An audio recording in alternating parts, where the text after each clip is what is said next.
বিসমিল্লাহির রহমানির রহিম। বন্ধুরা, আমার সালাম নিন, আসসালামু আলাইকুম। আমি আপনাদের মাঝে দণ্ডায়মান হলাম কিছু কথা বলার জন্যে।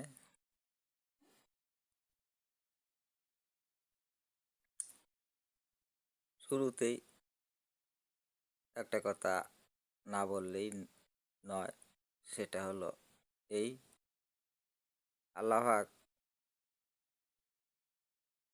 মানুষের প্রয়োজনের জন্যে যাহা কিছু সৃষ্টি করেছেন, তাহা একটা বাউন্ডারির মধ্যে অর্থাৎ বেড়ার মধ্যে রেখেছেন। ওকে খতিয়ানও বলা যায়। খতিয়ানের ভিতরে পরতে পরতে যে গ্রহগুলি আছে, এদেরকে দাগও বলা যায়।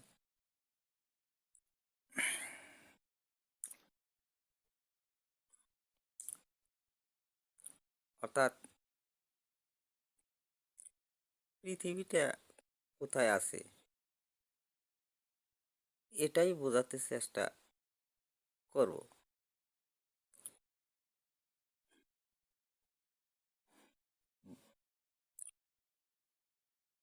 বা বলার চেষ্টা করব।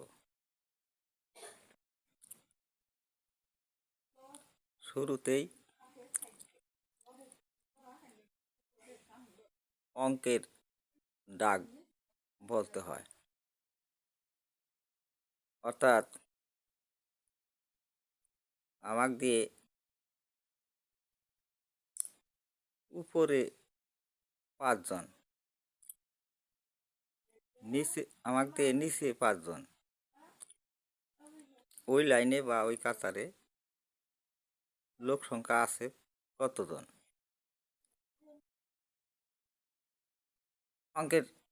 অঙ্কটির সমাধান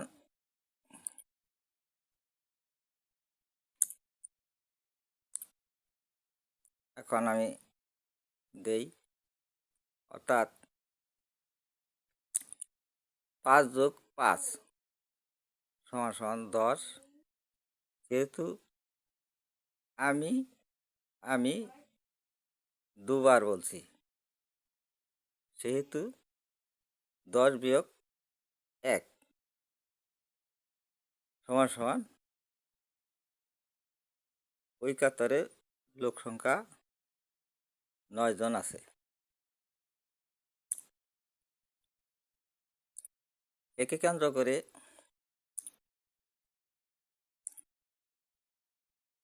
বলতে বাধ্য হলাম, মনে করি মনিবে একটা বিল্ডিং ঘর, 9 তালাওয়ালা বিল্ডিং ঘর তৈরি করেছেন। ওর মাঝখানেই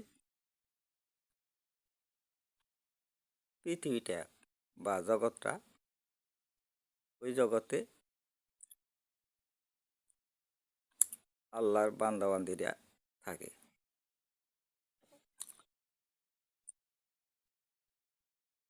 সূর্য কোথায় থাকে এ সম্পর্কে কিছু বলার চেষ্টা করব।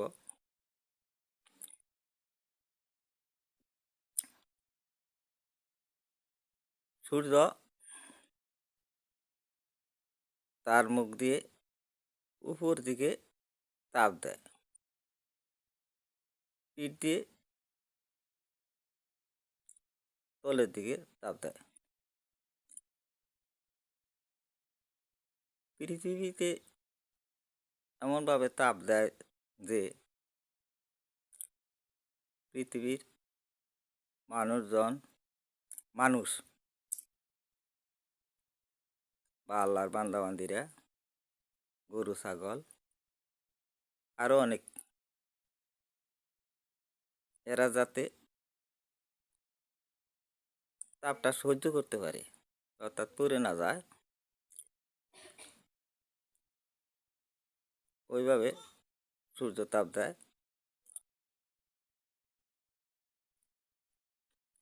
এর জন্য আবারও বলি আলহামদুলিল্লাহ।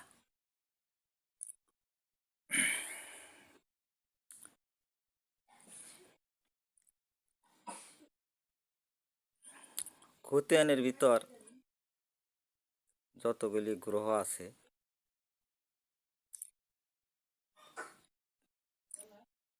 অতগুলি গ্রহ একই নিয়মে, একইভাবে, একই গতিতে ঘুরছে। তারা কারো সাথে কারো লাগে, ঘর্ষণ লাগে না। তাই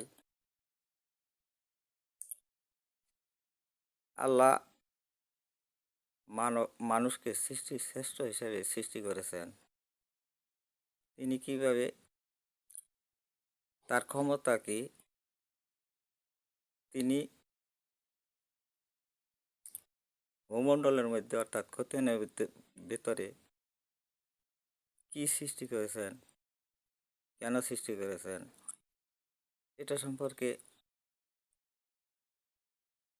জানা অবশ্যই দরকার।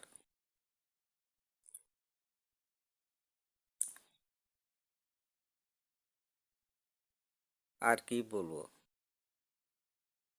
বলার আর নেই কিছু। এখন আপনাদের মাঝ থেকে আমি বিদায় নিলাম। খোদা হাফেজ।